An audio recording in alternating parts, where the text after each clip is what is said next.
Purihin ng Panginoon, umawit ng kagalakan, at tugtugin ang gitara at ang kaaya-ayang lira.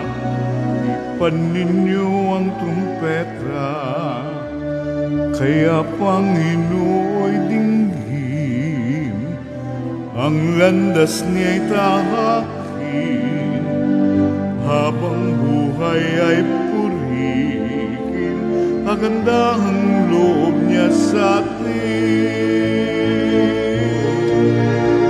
Purihin ang Panginoon, umawit ng kagalakan, at tugtugin ang gitara at ang kaaya-ayang lira.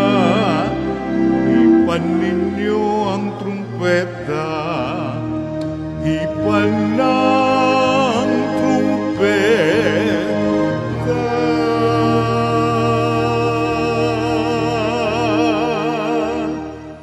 Sa ngalan ng Ama at ng Anak at ng Espiritu Santo, Amen.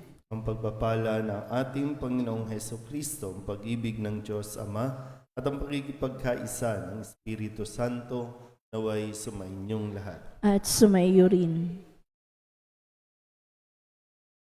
Mga kapatid, tinipon tayo bilang mga kaanib na angkan ng Diyos, kaya dumulog tayo sa mabuhaing Panginoong nagpapatawad ng loob. Sinugong tagapagpagaling sa mga nagsisisi, Panginoon, kaawaan mo kami. Panginoon, kaawaan mo kami. Dumating na tagapag-anyayang mga makasalanay magsisi, Kristo, kaawaan mo kami. Kristo, kaawaan mo kami. Nakaluklok ka sa kanan ng Diyos Ama para ipamagitan kami. Panginoon, kaawaan mo kami. Panginoon, kaawaan mo kami. Kaawaan tayo ng makapangyarihang Diyos, patawarin tayo sa ating mga kasalanan at patnubayan tayo. Buhay na walang hanggan. Amen. Nalangin tayo. Ama naming makapangyarihan, pinangangatawanan mong manahan sa mga may loobing tapat at maaasahan. Sa kagandahang loob mo, kami naway makapamuhay bilang mga mapalad na maging iyong tahanan sa pamamagitan ni Hesukristo, sama ng Espiritu Santo, magpasawalang hanggan. Amen. Umupo ang lahat.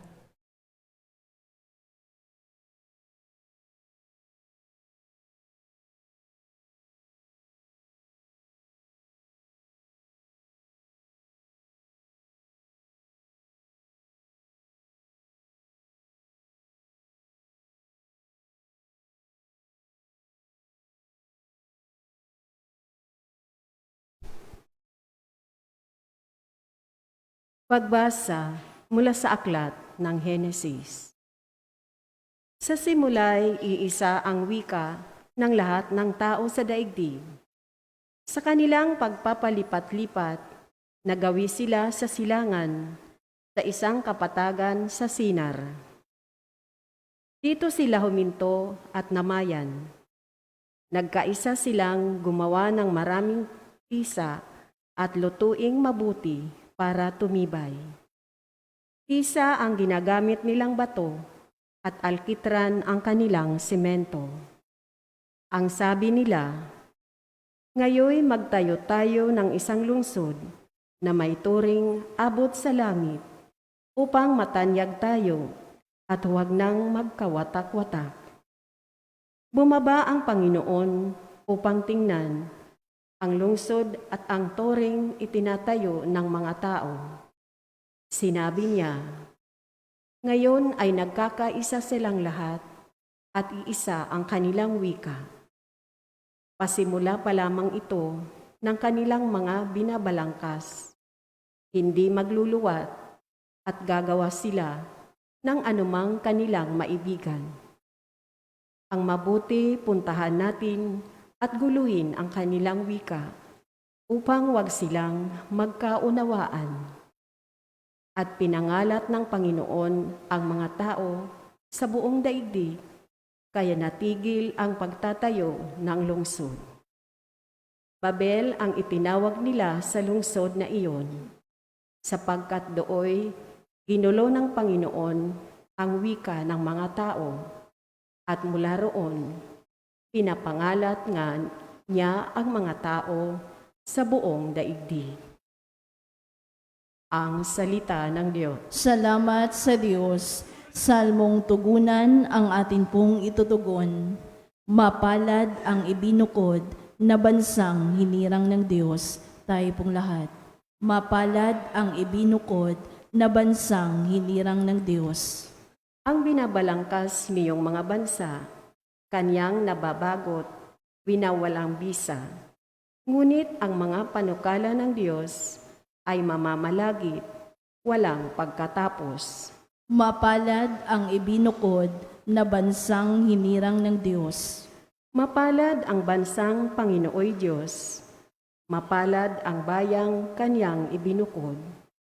Magmula sa langit, kanyang minamasdan ang lahat ng tao na kanyang nilalang. Mapalad ang ibinukod na bansang hinirang ng Diyos. Nagmamasid siya at namamahala sa lahat ng tao sa balat ng lupa. Ang isip nila'y sa kanya nagmula, walang nalilingid sa kanilang gawa. Mapalad ang ibinukod na bansang hinirang ng Diyos. Tumayo ang lahat. Hallelujah, hallelujah. Wikain mo, oo, nakikinig ako sa iyong mga salita. Hallelujah, hallelujah, hallelujah.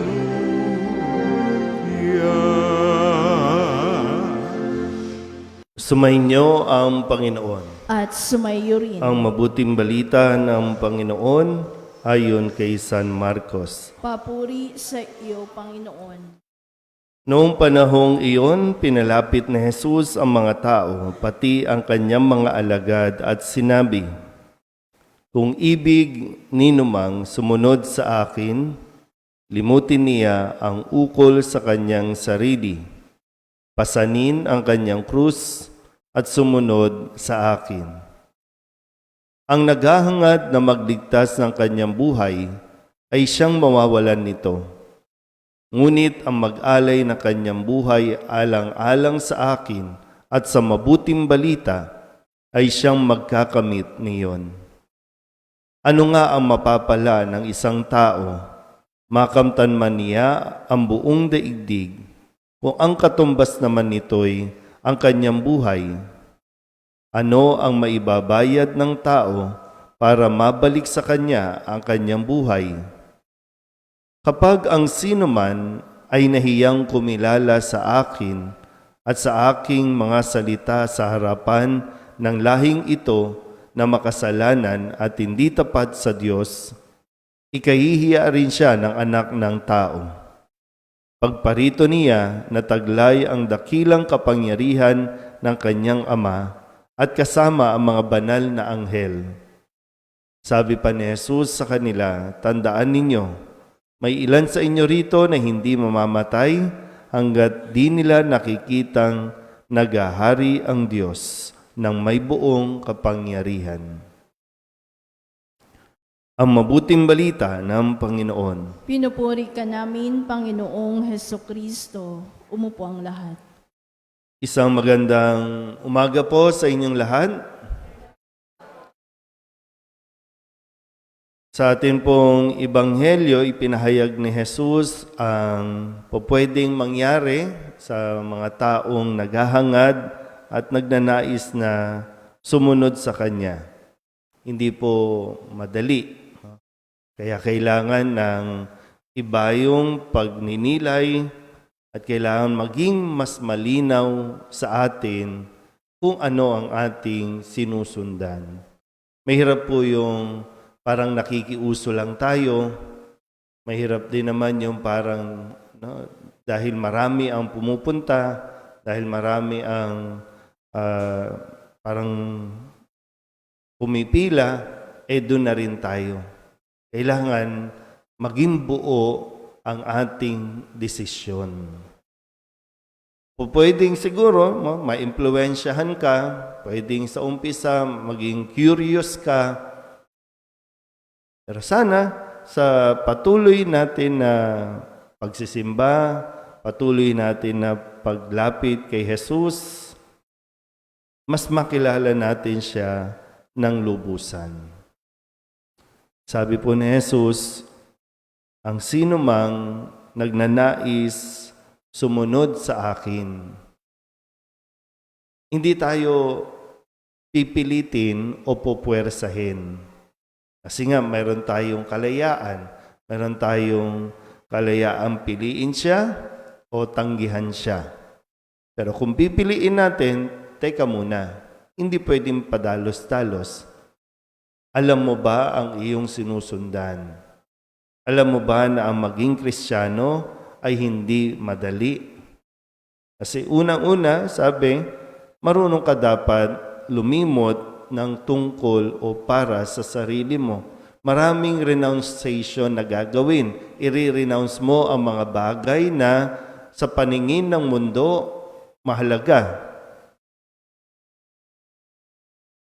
Ang pagsunod kay Kristo ay hindi isang bagay na tayo ang tatanggap, kundi ang inihiling, tayo ay magbibigay ng magbibigay. At kung, sabi, matuto tayong pasanin ang kanyang krus, pasanin ang ating krus. Hindi ipinapapasan ni Jesus ang krus niya, kundi ang bawat isa sa atin ay may krus na dapat pasanin. Kahit gaano kabigat yan, para sa iyo yan. Huwag mong pasanin yung para sa iba. Yung para sa iyo ang kailangan mong pasanin alang-alang sa pagsunod kay Kristo. Walang sumusunod kay Kristo na walang krus. Lahat dapat matutong umako ng krus niya. Pag sinabi naman pong krus, ito yung misyon at yung responsibilidad na nakaatang sa iyo. Kung puro sarap lang ng buhay ang gusto mo, baka mali. Kasi yung ginhawa, mararanasan natin sa dulo. Pero kahit walang ginhawa, kailangan natin makita at maranasan yung saya, yung masaya na sumusunod kay Kristo sa kabila ng mga pagsubok sa buhay. So, hindi ito more on receiving, but more on giving. Kahit pa ang sariling buhay, kailangan natin matutunang ibigay. Yan yung tunay na sakripisyo. Yung handa mong ibigay, maging ang iyong kaligayahan para sa kaligayahan ng iba, para sa kaligtasan ng iba. Kaya sana po, pag-isipan natin na mabuti, ng mas malalim, kung kaya ba natin panindigan ang pagsunod natin kay Kristo. Amen?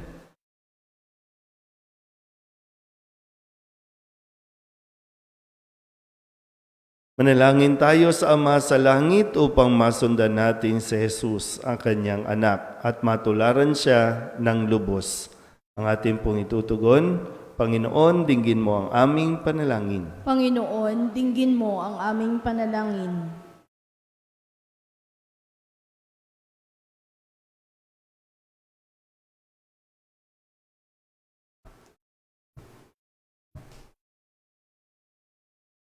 Ang bayan ng Diyos, naway yakapin ang cross ni Kristo at maging mga buhay na mensahe ng pag-asa sa mga taong ipinagkatiwalang mapasa ating pangangalaga. Manalangin tayo sa Panginoon. Panginoon, dinggin mo ang aming panalangin. Ang mga pinuno ng ating bansa, naway marinig nila ang daing ng ating mga kababayan, lalo na yaong mga nagdurusa dahil sa kawalan ng katarungan. Manalangin tayo sa Panginoon. Panginoon, dinggin mo ang aming panalangin. Tayo naway maging mga karapat-dapat na katuwang ng mga taong nabibigatan sa kanilang dinadalang krus sa buhay. Manalangin tayo sa Panginoon. Panginoon, dinggin mo ang aming panalangin. Ang mga may sakit, naway makatagpo ng kasiyahan at kalakasang espiritual sa pamamagitan ng ating pagkalinga at pangangalaga. Manalangin tayo sa Panginoon. Panginoon, dinggin mo ang aming panalangin. Ang mga yumao, naway makapahinga sa kapayapaan ng Diyos. Manalangin tayo sa Panginoon. Panginoon, dinggin mo ang aming panalangin. Dulutin natin sa Panginoon ang ating mga personal na kahilingan at mga panalangin para sa ating mga pamilya, kasama ang mga kahilingan ng mga nanonood sa online, lahat ng mga misang pasasalamat, tanging kahilingan, maagarang paggaling, ang lahat ng mga kaluluwa na iniling na ipagdasal sa isang ito.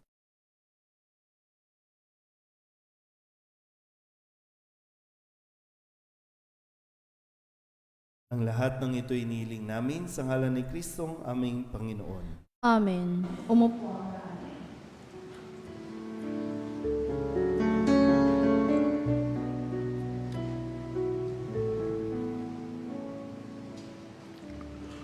Panginoon, aming alay,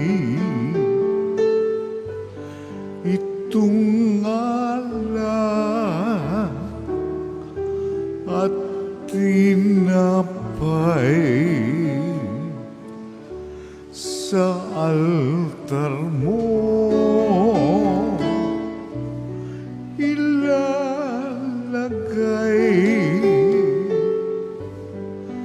Tanggapin sa iyong kamay. Manalangin kayo mga kapatid upang paghahain natin ay kalugdahan ng Diyos sa mga makapangyarihan. Tanggapin nawa ng Panginoon itong paghahain sa iyong mga kamay, sa kapurihan niya at karangalan sa ating kapakinabangan at sa buong sambayanan niyang banal. Ama naming lumikha, kami naway dalisayin at pinibaguhin ang aming gaganaping paghahain. Kami naway itaguyod ng gagawin naming ito sa pagnanais naming sundin ng loob mo sa pamamagitan ni Jesucristo kasama ng Espiritu Santo magpasawalang hanggan. Amen. Sumainyo ang Panginoon. At sumaiyo rin. Itaas sa Diyos ang inyong puso at diwa. Itinaas na namin sa Panginoon. Pasalamatan natin ang Panginoong ating Diyos. Marapat na siya ay pasalamatan. Ama naming makapangyarihan, tunay nga marapat na ikaw ay aming pasalamatan. Nasa iyo ang aming buhay, pagkilos at pag-iral. Sa pamumuhay namin araw-araw, tinatamasa namin ang iyong pagmamahal. Sa pag-ibig mong ipinunla sa sangkatauhan, ang Espiritu Santo'y unang aning bigay ng anak mong naglagak sa amin ng katiyakang nakalaang mabuhay kami sa piling mo kailanman. Kaya kaysa ng mga anghel na nagsisiawin ng papuri sa iyo, nang walang humpay sa kalangitan, kami nagbubunyi sa iyong kadakilaan.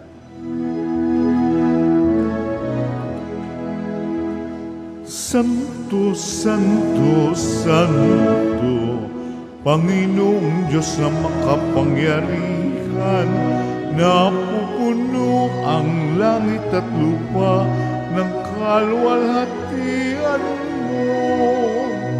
Hosana sa kaitaasan, pinagpala ang naparirito sa ngalan ng Panginoon.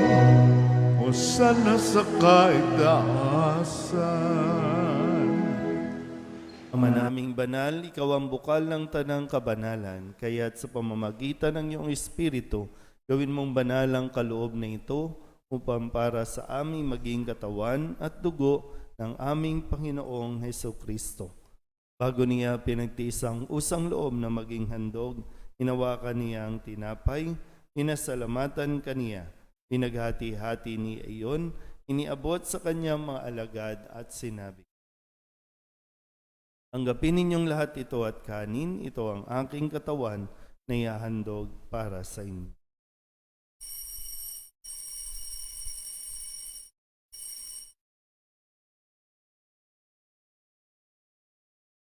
Kaya hindi naman nang matapos ang hapunan, hinawakan niya ang kalis, muli kaniyang pinasalamatan.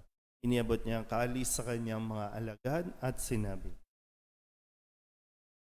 "Tanggapin ninyong lahat ito at inumin. Ito ang kalis ng aking dugo, ng bago at walang hanggang tipan, ang aking dugo na ibubuhos para sa inyo at para sa lahat, sa pagpapatawad ng mga kasalanan. Gawin ninyo ito sa pag-alaala sa akin."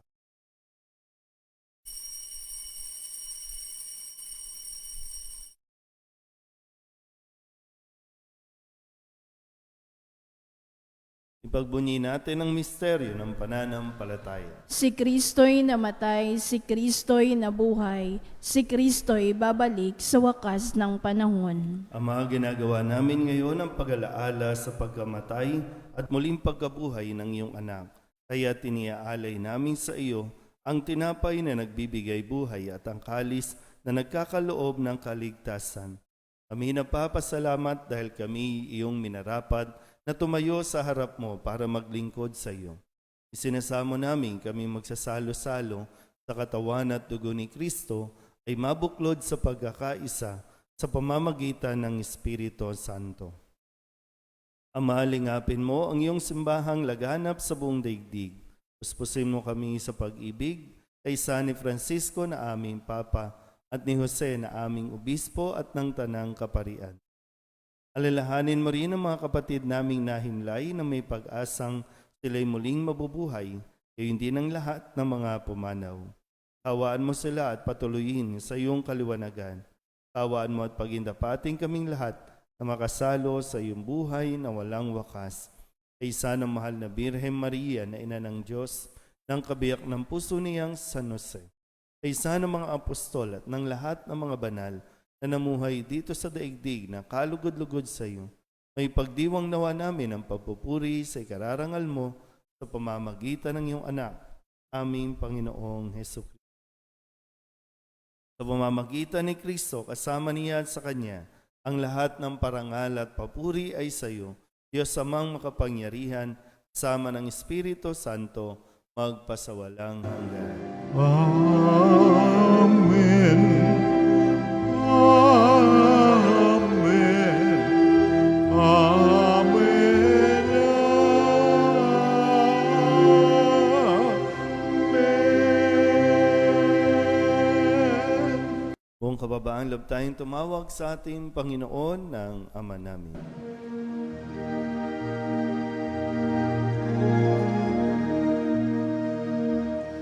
Ama namin, sumasalangit ka,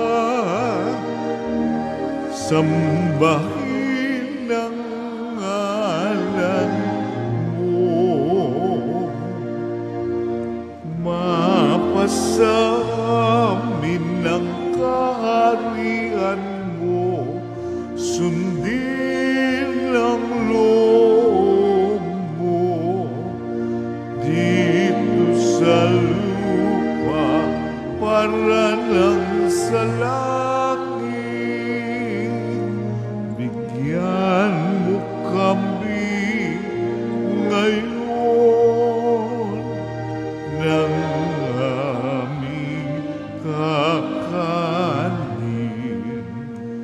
sa araw-araw at patawarin mo kami sa aming mga sala para lang pagpapatawad namin sa nagkakasala sa amin. at huwag mo kaming ipahintulot sa at di-adya mo kami sa lahat ng masama. Hinihiling namin kami iadya sa lahat ng masama, pagkalooban ng kapayapaan araw-araw, iligtas sa kasalanan at ilayo sa lahat ng kapahamakan. Samantalang aming pinananabikan ang dakilang araw ng pagpapahayag ng tagapagligtas naming sa Hesu Kristo. Sapagkat iyo ang kaharian at ang kapangyarihan at ang kapurihan magpakailanman. Amen. Panginoong Hesu Kristo, sinabi mo sa iyong mga apostol, kapayapaan ang iniiwan ko sa inyo, aking kapayapaan ang binibigay ko sa inyo. Tunghayan mo ang aming pananampalataya at huwag ang aming mga pagkakasala. Pagkalooban mo kami ng kapayapaan at pagkakaisa ayon sa iyong kalooban, sama ng Espiritu Santo, magpasawalang hanggan. Amen. Ang kapayapaan ng Panginoon ay laging sumainyo. At sumayo rin. Magbigayan po tayo ng kapayapaan sa isa't isa.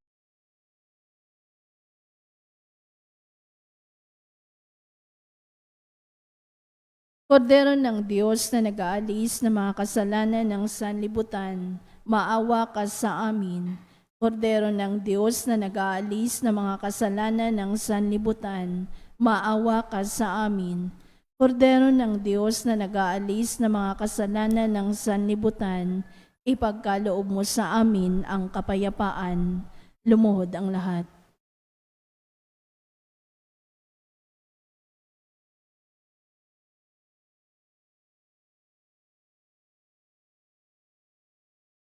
Ito ang kordero ng Diyos. Ito ang nag-aalis ng kasalanan ng sanlibutan. Mapalad ang mga inaanyayahan sa kanyang piging. Panginoon, hindi ako karapat-dapat na magpatuloy sa iyo, ngunit sa isang salita mo lamang ay gagaling na ako. Katawan ni Kristo, Amen.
Litanya ng pasasalamat matapos ang pandemya ng COVID.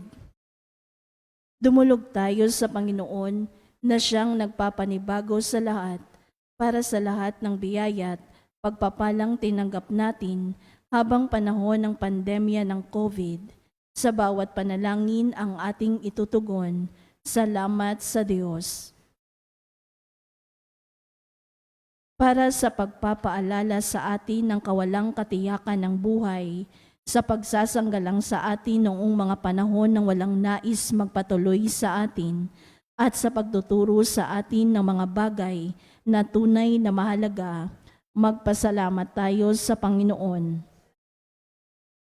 Para sa pagkakataong tayo ay nagkaisa sa pananampalataya at pagmamahalan, sa kabila ng pagkalayo-layo na ipinataw sa atin ng karamdaman, magpasalamat tayo sa Panginoon. Para sa mga bayaning bukas palad na nag-abot sa atin ng tulong na pangangham, panlipunan at pang-espiritual sa kabila ng panganib na maaaring dulot nito sa kanilang buhay, magpasalamat tayo sa Panginoon. Para sa biyaya ng mga bagong tuklas na gamot at bakunang pamuksa sa virus, at para sa biyaya ng likas na immunity laban sa sakit, magpasalamat tayo sa Panginoon. Para sa biyaya ng presensya noong panahong tayo'y nangamba at nababalisa, nalulumbay at naiinip sa gitna ng pandemya, magpasalamat tayo sa Panginoon. Manalangin tayo. Ama naming mapagmahal, hindi lingid sa iyong kaalaman ang laman ng aming isipan. Bawat patak ng aming luha ay iyong pinahahalagahan. Nababatid mo ang lahat ng aming kagalakan. Nakipanahan ka sa mundo naming batbat ng sakit, dusa at kamatayan, at ang mga takot na kinakaharap namin ay iyong nauunawaan. Tanggapin mo ang aming pasasalamat sa iyong mapagpalang pag-ibig sa kasagsagan ng pandemya ng COVID, katulad noong pagtangis mo sa kamatayan ni Lazaro. Dulutan mo ng buhay na walang hanggan ang mga pumanaw dahil sa coronavirus. Ang aming mga pangamba ay pinalitan mo ng ligaya, kaya nag-uumapaw ang aming puso sa pagpupuri at pasasalamat sa iyo. Sa iyo ang lahat ng kadakilaan, ngayon at magpa sa walang hanggan. Amen. Maria, saklolo ng mga Kristiyano, ipanalangin mo kami. San Miguel Arcangel, San Roque, tumayo ang lahat.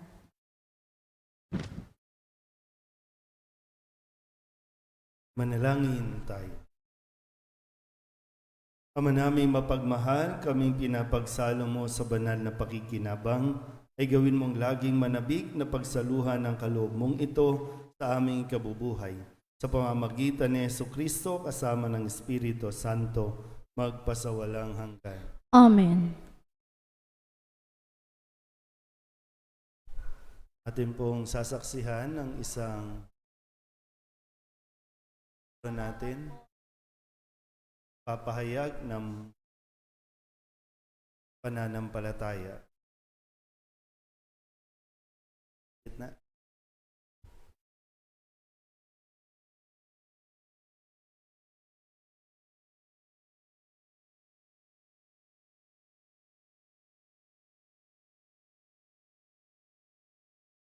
I, Margie Balawag,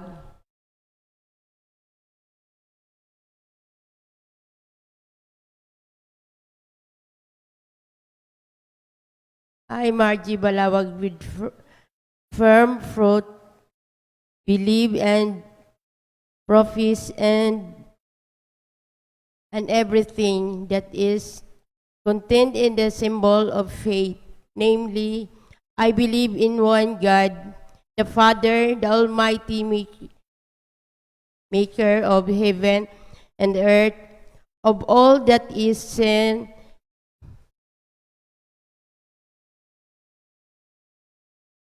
and unseen.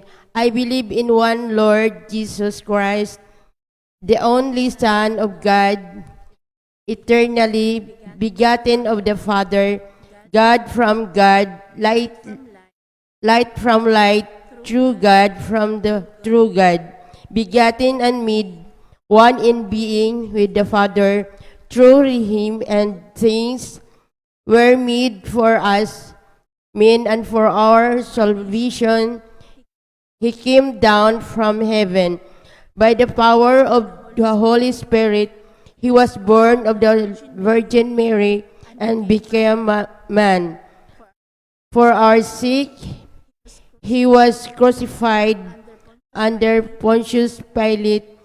He suffered, died, and was buried. On the third day, he rose again, and fulfillment of the scriptures. He ascended into heaven and is seated into the right hand of the Father. He will come again in glory to judge the living and the dead, and his kingdom will have no end. I believe in the Holy Spirit, the Lord, the giver of our life, who proceed from the Father and the Son. With the Father and the Son, he is worshipped and glorified. He is spoken through the prophets. I believe in one holy Catholic and apostolic church. I acknowledge one baptism for the forgiveness of sins. I look for the resurrection of the dead and the life of the world to come. Amen. I further believe and confess everything the Holy Catholic Church believes, teaches, and proclaims as divinely revealed. Amen. Margie? Si Margie ay dumadaan sa proseso na siya po kasi magpapakasal dahil siya ay nabinyagan sa ibang di Catholic Church, pero valid yung kanyang baptism, pero kailangan lang mas maging malinaw kay Margie yung ating pong pananampalataya. So, Margie, na po malinaw, no? Na intindihin mabuti, no, kung ano ang ating pinahayag na pananampalataya. Panalangin po natin si Margie at ang kanya pong asawa. Sila po ay magpapakasal sa darating na. Sige po. So, paalala po ulit yung ating pong mga lumang palaspas, pakidala na po. At ang Ash Wednesday ay sa susunod na Miyerkules sa February 22. Ang misa po natin ay 6 a.m. at 6 p.m. dito po sa simbahan. Okay? Sumainyo ang Panginoon at pagpalain kayo ng makapangyarihang Diyos, Ama at Anak at Espiritu Santo. Tapos sa ang banal na misa, humayo tayo sa kapayapaan ni Kristo. Magandang umaga. Morning, Father.